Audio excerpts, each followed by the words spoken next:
All right, now, so this is the Bars on Deck podcast. This is episode 20 of the Bars on Deck podcast, and we are welcoming the lovely Nikki Owens. How are you? How's things going? You feel good? That's good. I'm just glad to have you. We know you've been through some things lately. We were supposed to have you a while back, but we finally got you, and I'm grateful.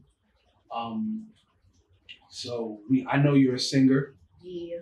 I read on your profile that you're an actress as well, but you just revealed to me that you've done some projects, but we'll get into that. Yeah. I didn't know you were like multi-talented like that. But so as far as your singing is concerned, how long have you been a singer, and what were some of your influences? I've been singing since I was a kid. Literally, I grew up in church singing for the junior choir, Okay. in the adult choir. I even in some churches that I went to, I was like the children's leader. Okay. So I worked with the kids. I was in community theater doing acting and all of that to the level where we had to learn choreography. Yeah. Got you. I was in quite a few different plays. So I've been doing this since I was a kid. And one of my favorite movies is The Wiz. So I love Diana Ross. Okay. I love the message. It was very inspiring. Right. When I was a kid, Stephanie Mills was playing Dorothy. That's when it was on Broadway, or it was a play. I remember that. And those are some of my influences: Diana Ross, Stephanie Mills, Tina Turner, Whitney Houston. Sleep in Peace, rest in Queen. peace. Yes. Faith Evans, Mary J. Blige, Okay. Gladys Knight, like all of those artists, because I grew up listening to them. Okay. Mostly singing gospel, but as an artist, I sing R&B. I've written for different artists. Okay. Okay. So singer-songwriter. Yeah. And it's like songwriting. I've written a couple songs for R&B writers, but I'm a rapper. Okay. I can't reveal who because of contractual shit, but Gotcha. I'll tell you on camera. But that's a hard arena to be able to write for somebody, so that's impressive. Yeah, and it was actually, what was she doing? Some type of pop rock project that she was doing, which was really cool. Oh, really? So, yeah. Nice. Okay, so based off those influences, was it hard for you? Because a lot of those artists, they started in church as well, and we all hear this story where when you come up in church and then when you want to go mainstream, the church kind of is not like on your side really, because you're deviating from, I guess, their agenda or whatever.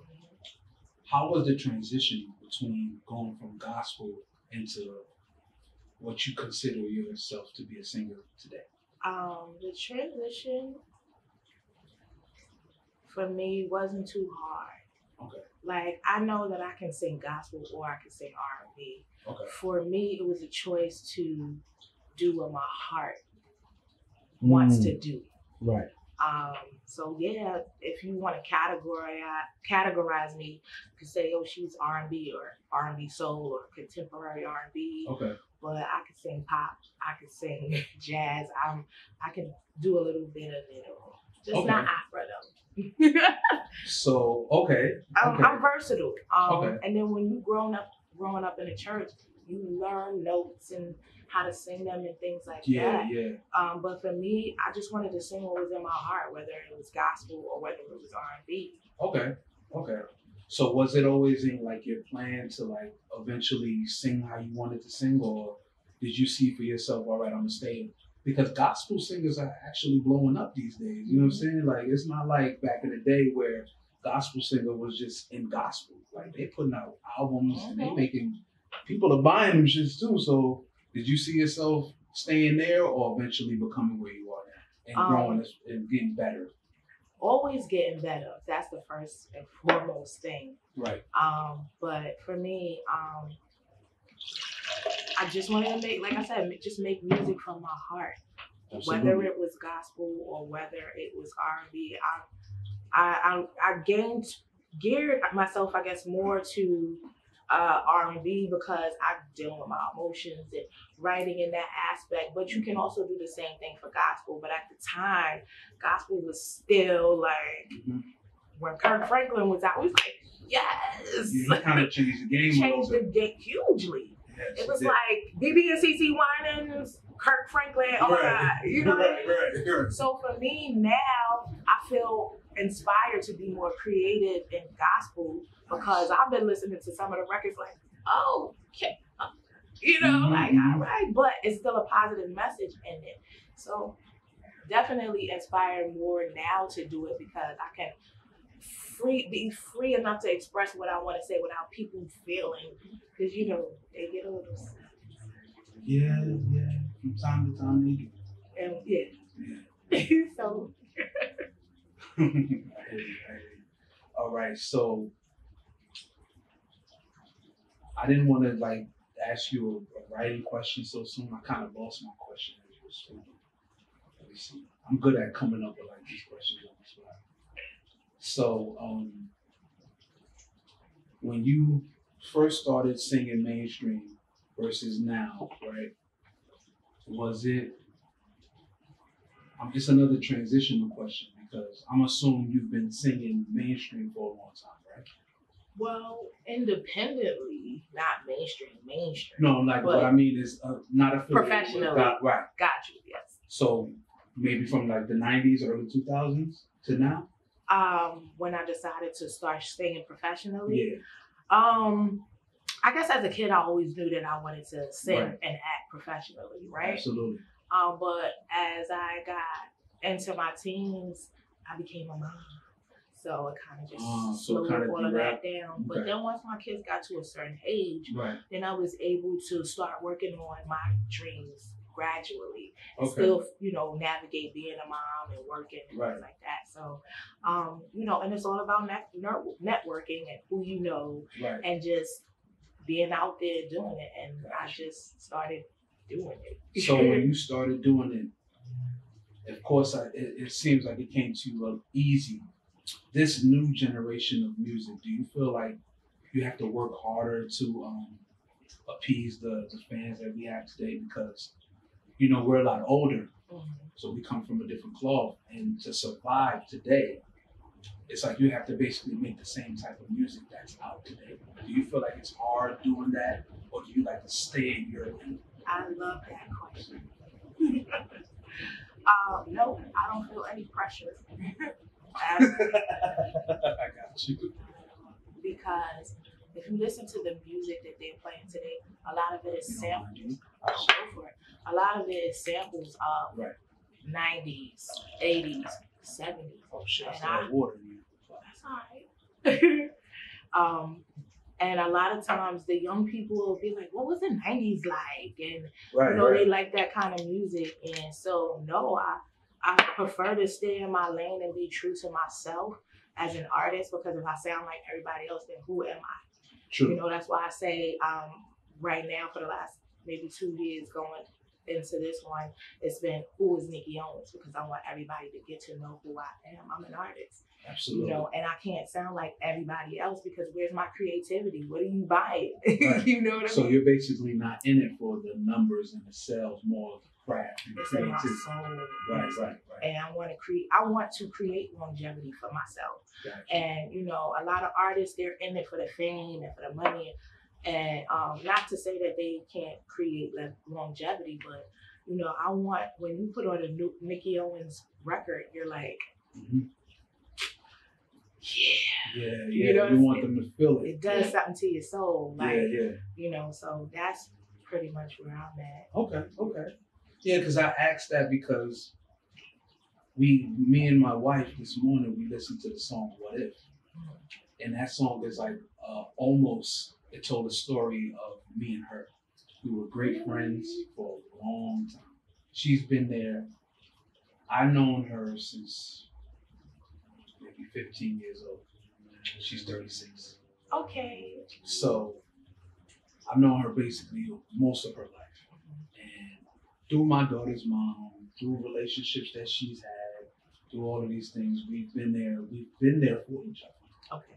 And then when she left one time, I realized how much I missed her, how much I appreciated her. It wasn't even trying to get in her drawers or nothing like that. It was just, I lost my friend. Right. And I felt kind of incomplete without her. So I said no. When I had the opportunity, I shared that with her. And here we are today, 7 years in. We're about to, have this even better journey coming soon. So when I heard that song, I was like, no, it gives me a 90s vibe with today's kind of style as well. But it's a story. And I like when I hear stories in music, because it kind of paints a picture. Right. So that's the type of writer that I am. Right. It's something about when a record comes on, that first music, that first sound, and then the words behind it.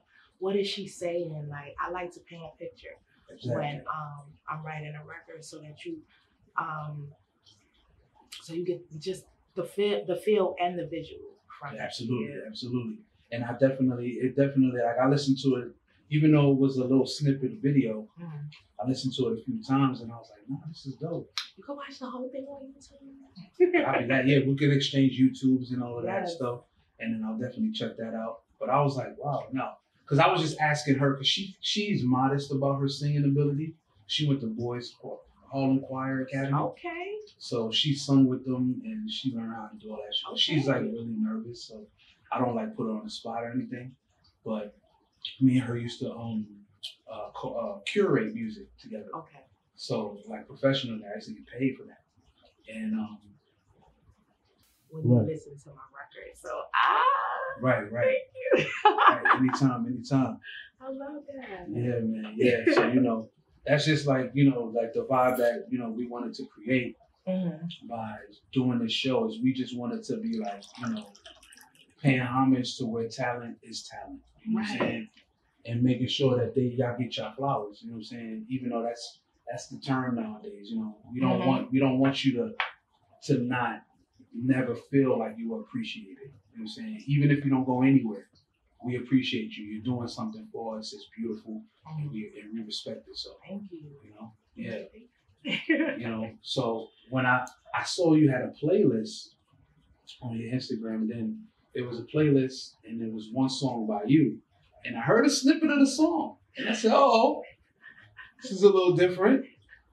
You know what song I'm talking about. So explain to me what mindset you were in when you created that song. The mindset I was in is everybody's like, yo, she's so sweet. She's so cool. She can sing. Like, I'm innocent. Right. Like, you're not human. Right. So I wanted to display a different side of myself. Absolutely. And I wanted to say it classy, it's sexy, and I wanted to get right to the point. Yeah, not beat around the bush and be subliminal and all that stuff. Right. I got you. So I got the track from YouTube. I just kept listening to it. It just kept doing something to my soul, and I didn't know. And then I said, okay, let's free yourself a little bit, And another artist had did a version to it, and I was like, okay, let me try this. Okay. And I went in the studio with my guys, and laid it down. Yeah. Okay. So was it like something you wrote on the spot, or you had like, all right, this is the mindset coming in. I'm gonna write about this particular topic? I wrote most of it in one day, and then there was just certain parts I didn't want to rush. I wanted it to kind of just come to me. Okay. And when it did, completed it. So I gotta finish that, because that was a little snippet too. So I gotta finish that. Listen to that whole entire song.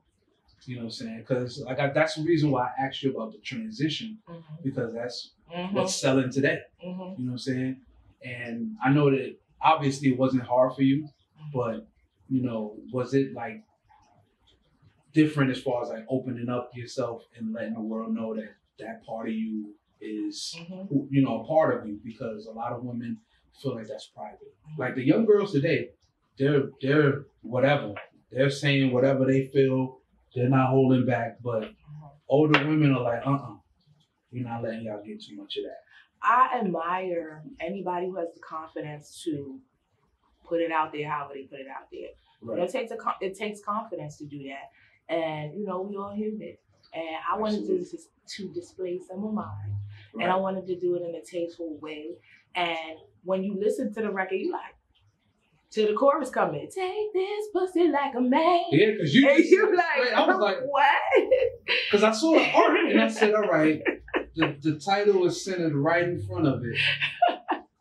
Let me listen to this. And I said, oh, okay. So it's not art that just art. It's art that matches. And I'm a female, so when you look at that artwork, you're like, for real? And now, we had another artwork which I felt so big. We didn't know how to transition it to fit, but I had to do something else. So shout out to Lulu and shout out to Live Johnson. Thank you both. Shout out. Yeah, definitely.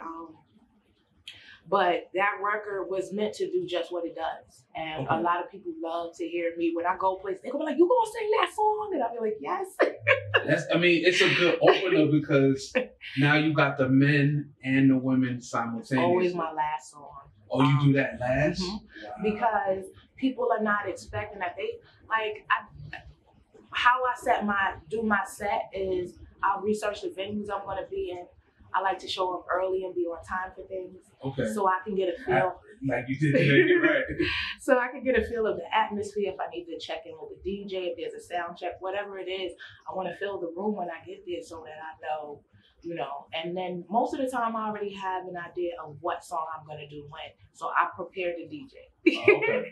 And we just do it. But if something in my spirit changes, then I'll let the DJ know, we're going to do something else. Okay. I was on TV Sunday. I did the Love and Peace concert in the Bronx, New York, Edgar Allan Poe Park. I know that's right. And News 12 was there. Really? Yeah, I didn't even know there was going to be a big deal now. Right. And they did a piece on the concert, really just to bring good vibes and unity to the community, have them listen to indie artists and things like that. Okay. And they played my song, me singing through the whole segment. It was like... that was a good experience. Yes. Yeah. So when an event like that, I would never sing Take This At because that's a family event, so I pretty much know where I can and can't. And I always ask just to be, because I have other songs, but, it's when I go into a building, they're like, you gonna sing that song? Because they want that one. That one is it right there. Yes. Like even down the road, they're going to be asking for that song. Mm-hmm. You believe that? Yes. So aside from that, what are some of the ranges? Can you sing in are you soprano, alto, bass? Can you do all of them? Or? Yeah, I can sing second soprano, alto. I can do tenor. I'm a little weak with the bass. I can reach it. Okay. That's You gotta have a heavier voice for that. Yeah, yes. True. But I love to sing in my alto voice. Okay. Altos are cool. I love altos. Yeah. And besides, everybody's singing high now, and so my approach to a song is very different. Okay. Yeah. That's what's up. Okay, so let's kind of go into the acting side now, right? Yeah. Okay, so acting. You got the music career down pat. We'll probably come back to some music questions as well, but got the acting. I do a little acting, a little music as well. Okay. Yeah. I've done some work. I haven't got to the movies yet, but I've done a few commercials. I auditioned for a show called Caribbean Girl on BBC. Okay. It was one season, but I was there. I got offered. I went for the main role, but I got offered a DJ role. Okay. I said, shit, I'll take what I can get. It's gonna be on BBC. I ain't mad at it. Didn't get to do my job. I had 2 lines. The creator. I'm French, by the way, right? So I'm French Caribbean, so I speak French. So she comes up to me on set and she's like, what do you got? Tell me your lines. She says it in French. So everybody's looking like, what's she talking about? So I say my lines. She was like, no, I don't like it. And she walks off. I said, oh, she directed me, huh? Because I've been on sets before and that's how they've always done me. So I was like, no, you wanted to know if I knew my lines. I know my lines. Mm-hmm. I'm going to deliver them differently when you see me on set. Right. So she's like, Oh, well, no. When I say, what do you got? I want you to give it to me. Oh, okay. I said, oh, okay. All right. Well, just bend you over and just, all right, I got you. No problem. All right. So I didn't get to do it. I guess she didn't feel confident enough. But that's enough about me. What got you into acting? Was this like music a childhood dream? Or did you just say, you know what, I got talent in it? Let me see what I could do. It was always something I wanted to do from a kid. Yeah. I was always trying to make people laugh. Was good at invitations. So like it was just something I could do, you know. And it wasn't until like I started like doing a community theater that I realized, hey, this could be something much more. And looking at the work that it took to go in the choreography and learning the lines and the places where to stand. And then it was very different from doing church plays. Absolutely. You know what I mean? Absolutely. So I kept a lot of those things that I learned. And I have done off-Broadway. Like I said, I've been doing this since I was a kid. Okay. And you have to go through the auditions and all of those different processes. Even with music, I had to audition for Sunday Best. Really? I made it into one of the rooms, and one of the guys who was in the room with me, he made it to the show. Oh, okay. But it is not a process that I would go through again. What is like that process like? It's long. It's a lot of waiting. It's a lot of waiting. Like, and the competition, I'm assuming, is... Listen, everybody was singing. I was like impressed. I was getting the show outside. Like I didn't want to go inside and say. I was like, okay. You know what? This is enough for me. And then you watch, like, we got to see Donnie McClurkin, you know, Yolanda Adams, Kirk Franklin. Right, so, and then just like even doing the auditions for different, like, web series, I got nominated for Best Actress for a web series called Lips, which is an acronym for Love Inside Prevails, which we shot about 3 or 4 years ago. Okay. And I went into audition for The Aunt, and later on they said, no, you got to leave. And I was like, wait, what? And I actually got nominated for that role for Best Actress. Nice. And so from there, I did off-Broadway plays. I was also did some cameos in 2 other web series. Okay. The song "What If" was placed in this song called this series called Paz Rise, which I believe they said got an early Emmy nomination or something like that. So it was in episode 4. Nice. And then I just started working on from Lips. Doing great work with the director there. She had me look into other projects. So I got to film Dollhouse at the top of the year. A couple of months ago, we did When Girls Ride. Okay. And next month, I get to do Crazy and Deranged, where I'll be Detective Halter. Oh, shit. So I'm really excited about that. Plus, there's other things that I can't really talk about right now. Okay. Into next year that's coming up too. So I'm really excited. That's great. Acting That's great. Gets you to like just express the things, you get to just be all in it. Right. But it takes a lot. It's kind of freeing. It's almost like therapy. So okay. With that being said, does it come with like being different, right? Like having ranges. Does it come as easy as music? Did you ever have to have any coaching going into a script and like trying to like identify with that character, or did it come as easy as music? Pharaoh, which is Love Inside Prevail. Season 1 and 2 is on YouTube. Okay. Pharaoh was hard because here's a woman whose daughter was raped by her boyfriend. Okay. And not only was she raped by her mother's boyfriend, but her father was killed in front of her face. Ooh. Right? And then the mother stays with the boyfriend. Sounds like a Donnell right. Owens. So, and it was based on a true story.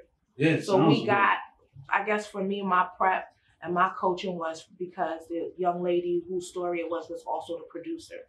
Mm. So sitting down and listening to her story and talk about how I should be and certain movements, things like that, you take all of that in, because when you get a role, you definitely want to study, because you have to build your character. Yeah. You got to create a background for that character, and you know, along with knowing the script and things, so people can get into who you are, even if it's something small, you know.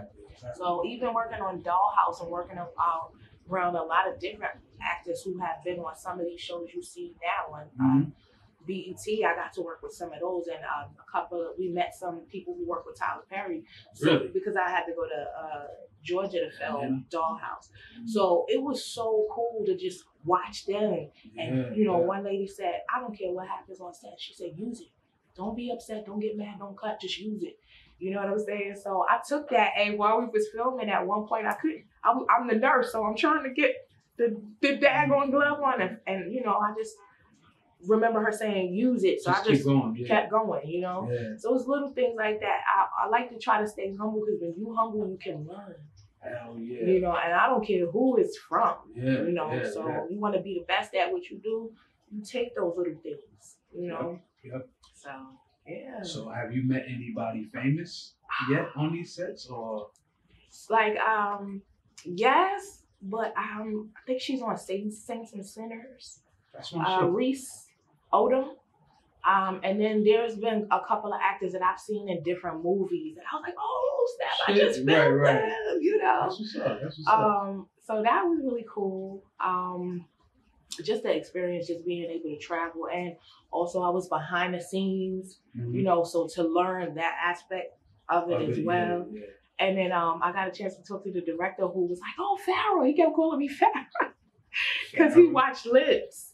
That was your character name? Yeah. Got it. So people, that sticks with people. Yeah. Like, I met Mike Epps, and I was like, oh shit, they go Day. That nigga looked at me like, really?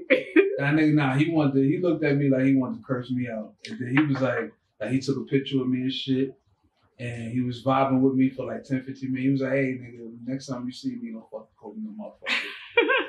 And I was like, nigga, we in the hood. I was like, yo, you always gonna be Day. I remember I was going to a photo shoot, and I was taking the train, and I got to 42nd Street with an NNR. Okay. This lady, she looked up to me. She said, I know you. She's one of the MTA workers. And I'm like, at this point, I'm like, it doesn't register because you're in your everyday mode. Like, I got to get to where I'm going. Right. She said, she described Lips to me. Your baby father was cheating on you. And I was like, yes. She's like, oh my God. Next thing you know, here come these other MTA workers. And she's like, yeah, she's in the show. Da, da, da, da. So as she's talking, the train is pulling. I'm like, oh God. She told the conductor, she was like, don't you leave her. We done took a picture and everything. Oh my God. Like, it felt really good because people are watching. You never know. You never know. Like. Now that happened to me. Yeah. It happened to me with the podcast. Because I'm a brand ambassador. So you're always going to see me with a Bars on Deck. So, I make my own shit. See, I got a bunch of vinyls and shit over there. I make my own clothes. I don't wear nothing but my own brand. Okay. Because I've been taught that that's what you do, yeah. Right. Sometimes when I do shows, I wear Who is Nikki Owens? My shirt, yeah. So one day I was wearing a different shirt, and somebody was like, yo, you a Bars on Deck guy. I was like, oh shit, you watch my show? He was like, yeah, I be tuning in from time to time. Random person on the middle of the street. Nice. So I know how that could feel. Yeah, it feels good. Like you accomplishing something. Yeah, you don't know who's, like you said, you don't know who's watching, who's paying attention. Yes. And they're out there. Mm-hmm. That's why I keep going, because I know that it's hard. Somebody's listening, somebody's watching. You know, you inspiring somebody. That's Let me ask you this. I ask almost everybody this, right? Mm-hmm. I want your take on it. As far as support, right? Do you feel like you get support mainly from your family, from your friends, from people who know you, or from outside? What's your take on it? Oh, wow. That's a good one. I get support from my peers, my fellow peers. Okay. I get support from my family and my friends. But I guess for me, is like I just said, when you're witnessing, there's other people out there that you don't know that are constantly watching. Yeah. And it be those people who will leave their comments, you know, keep doing good. It's really the people you don't know that support you. Right. Yeah. That support you the most. Right. So, you know, I think it's a bit of everything. I dig it. And I believe if you're gonna support people, if you want people to support you, you gotta support them. Absolutely. As well. So, absolutely. That's what I was saying before we roll. I was like, I gotta start doing more with the people who are supporting me. Mm-hmm. But for the longest time, I just kind of like shook it. But for the longest time, I had a problem with people who should have been supporting me, not supporting me. Mm-hmm. And I just shook it like maybe a year ago. I had to stop looking at it like that because of how it made me feel. And I realized if I focus on that, what am I doing this for? Yeah. Because what's for you is for you. Yep. I'm talented in so many different ways. It's not just music and acting. So, it's not like, oh my God, like I've been from the bottom and like you can't go no lower. Right, so it's all about really living and surviving, right? Absolutely. But at somewhere like, don't you want to do what you love and share it with people? Right. And listen, if I can make some money off it, why not? You know what I mean? So like, I think that. And I've learned to deal with it too. I just realized that if I don't have my friends and family supporting me, that just means I gotta go harder with the people who don't know me. Mm-hmm. And they'll come around. Mm-hmm. So I'll be fine. Yeah, definitely will be fine. Like, I mean, sometimes people just don't want to accept that. Right. But once you accept it, you can kind of move forward. Like, okay, this is gonna be what it is. Right. And then, but my mom, my father, my mom, my uncles, siblings, children, everybody pretty much supports what I do. You know what I'm saying? Right. They're happy for me. They listen. I went to my neighbor's house, and her daughter was in there cooking, and I heard, "Take this pussy like a man," and she's singing the words, like. You know what I'm saying? So it really makes you feel good. Right, It does. I've never got to that point where people recited my work, but you know what I'm saying? I know the feeling can just be like, wow. Listen, one of the best things, there's a song that I did with Coney Brooks and B. Elise called Eyes on You. And I love performing that record because it's a soothing record. And the chorus is so easy. And then sometimes when I can't perform with Coney and B, I do it by myself. I have a version where I do it by myself.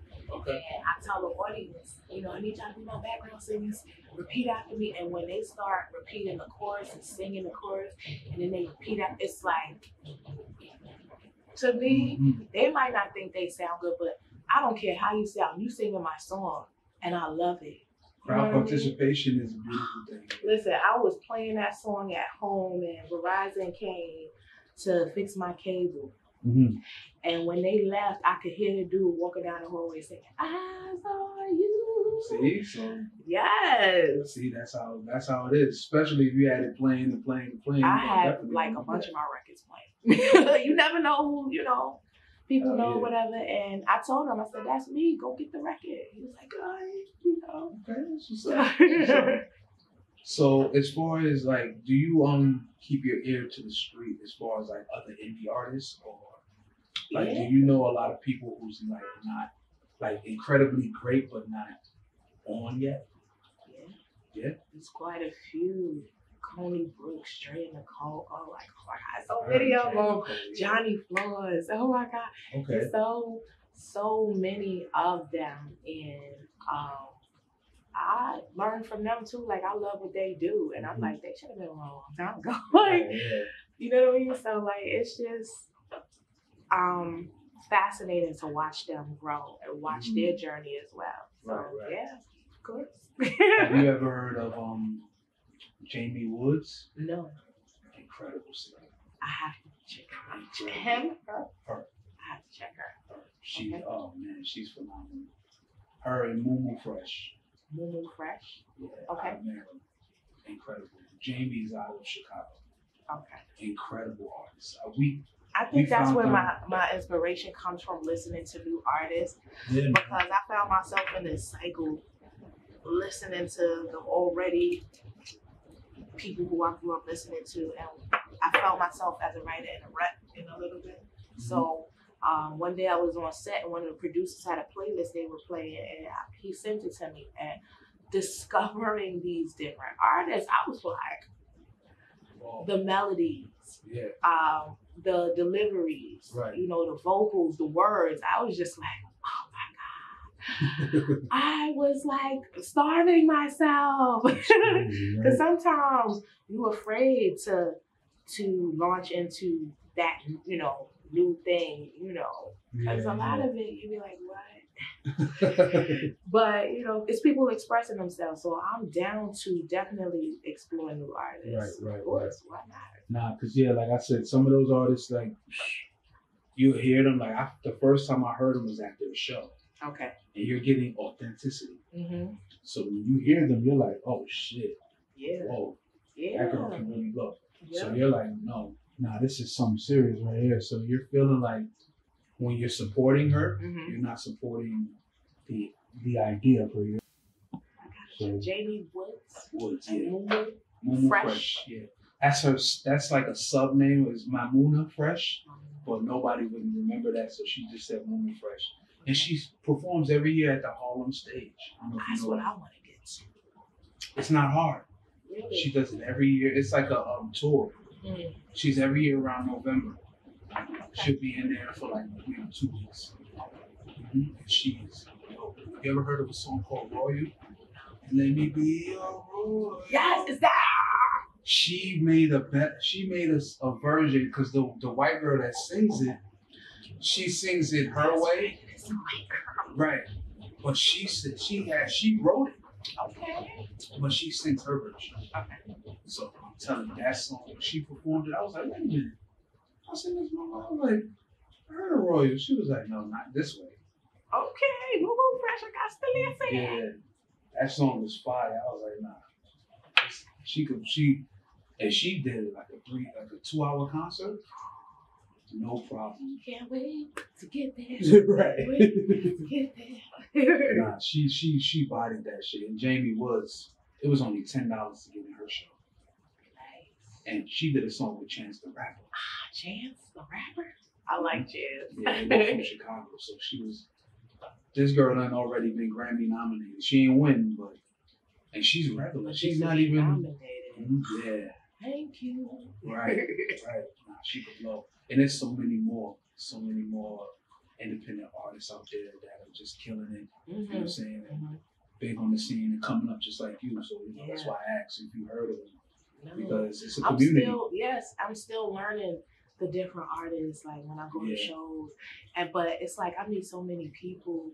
So you know, it's like people will be like, "Hey, girl," and I'll be like, "But if I don't remember you, I'm not gonna sit here and be like, I remember you." Like, no need to pardon me. Right. Tell me your name again. You know what I mean?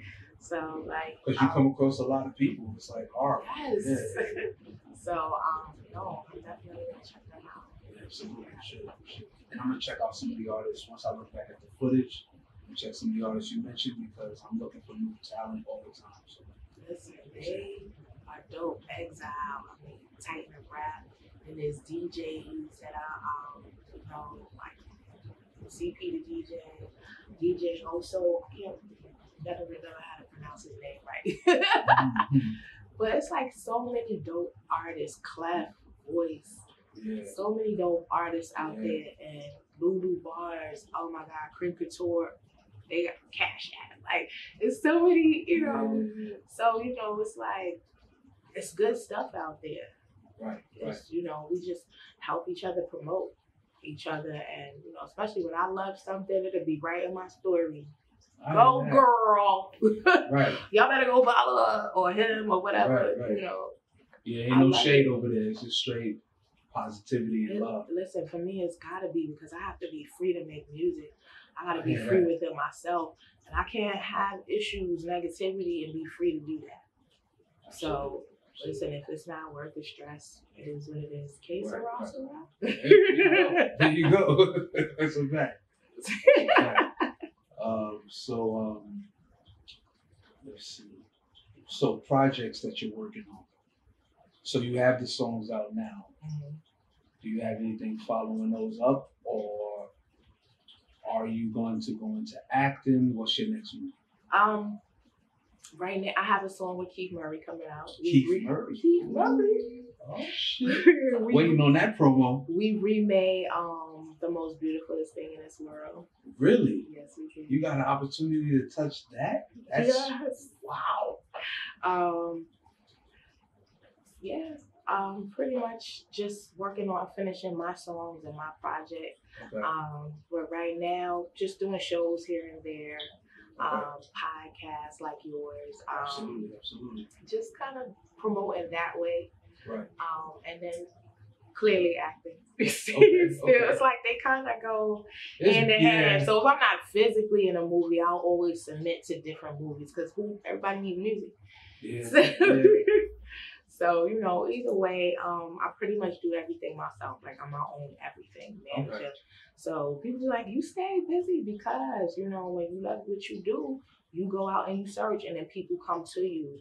You know, it's always somebody who's asking, hey, can you come sing for my show or, you know, whatever. So, it's true. Of course, I'm happy to do it. Yeah, that's a fact.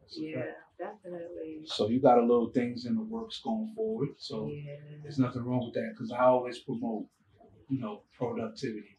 Always stay working. If this is something you love, something you respect, and you know you just want to see it through. Right. So keep working. You know what I'm saying? Yes. Always. That's what I'm on now. I've been motivated. I found out some secret tips for YouTube. So I've been like motivated to do more interviews and more content. And I came across it last week and I couldn't wait for today to hurry up. I was like, yo, I don't have no content to put on YouTube right now. So I got it. This interview has to happen. Then my hard drive fell. I'm like, damn, I gotta go get all that shit recovered. But it's all good because I'm a creator. So you got this. Yeah, my wifey was like, yo, same thing. Like, yo, you're a creator, yo. Just get back to it. Get to work. Mm-hmm. She was like, you're motivated now, so what's the problem? Let's do it. Right. Yeah. So I felt like she was right. You need to talk. Oh, thank you. Yeah. This one is nice and cold. You got a lemon in it? Yeah. I be trying. Trying to live different. Like, if you see my refrigerator, it's mainly like almost all vegan stuff in there. And I'm not vegan. I just try to like eat right because I be eating bad. And the next thing you know, I'm like, oh, I gotta flush all that shit out. Being home, I gained 20 pounds. I'm telling you. I was like, because before I had surgery, they weigh you and prep you. Yeah. And I'm like, she was like, I was like, what? Right. Man, listen, I started like, you know, going back to watching what I'm eating and, you know, I mean, physical therapy helps, you know, just more vegetables, fresh food, stuff like that. Juices. Oh, I love juices. Oh, yeah, people buy juice, not just smoothies, juicers. Get you a juicer. Get juice too. Yeah, beets, carrots, all that shit is good. Yes, man. And like my neighbor and I were talking about turmeric and ginger and stuff like that, natural herbs. Just be careful with turmeric because if it doesn't absorb into your water, it's not going to absorb into you and give you the full nutrients. So should you like slice it thin? Well, you have the actual root. Like, yes. Okay, so I usually use the powder, right? So what I noticed with the powder is when I put it in water, it's not soluble. That's why I wanted to do the actual. Yeah. So if you break that down, you're going to get all the nutrients because you're turning it into a juice, like ginger. But if you was to make it in a powder form, you got to do the test because if your body's made out of water. So if it doesn't pass the water test, you're not going to get the nutrients from it. It's going to be like a waste of time. Good tip. Yeah. I'm learning. I'm learning from other people who've done it because I've been battling with a weight loss thing and all this type of healthy shit. So I'm just like, and then just to be healthy, because the older you get, you know, you want to make sure that, you know, your body is regulated, you know. You have energy. Right, exactly. Yeah, man. So I think we've been like going on almost 40 minutes. I think that's pretty much it. Yes, thank you for having me. Absolutely. So yes, everybody go and follow Nikki Owens on Instagram. Do you have any other handles? It's just NIKKIO music. That's everywhere. My song What If. Take This. Eyes on You. Get With You. And I got a Christmas record. They're all on iTunes, so definitely go check me out. My videos are on YouTube, Nikki Owens. Follow me and, you know, let's go on this journey together. Absolutely. And also follow the Bars on Deck podcast. Yes, Bars on Deck. YouTube, Facebook, Instagram. It's all the same. So we're trying to do it, and we're gonna do it because we're gonna keep working. As I said before, it was a blessing and a pleasure for you to come on here. I'm very, very appreciative and humble. Thank you for having me. That's yours, by the way, so you can keep that. Yes. Thank you. You can keep that until next time. Okay. I will see you. Just give me about maybe, I would say by next week I have it already ready to go. Especially once I get my hard drive back up and going. Okay, cool. But and then after that it'd be like promo vids. So, okay. Yeah. All right, definitely. Okay. Absolutely. So yep. Yeah. So I want to play the Keith Murray record for you. Is that absolutely. okay? You got a speaker? Yes, I do. I can connect to, so you can get to listen. You want to do it on or off camera? Totally up to you. Doesn't matter. Let me see this. Let's this for a second.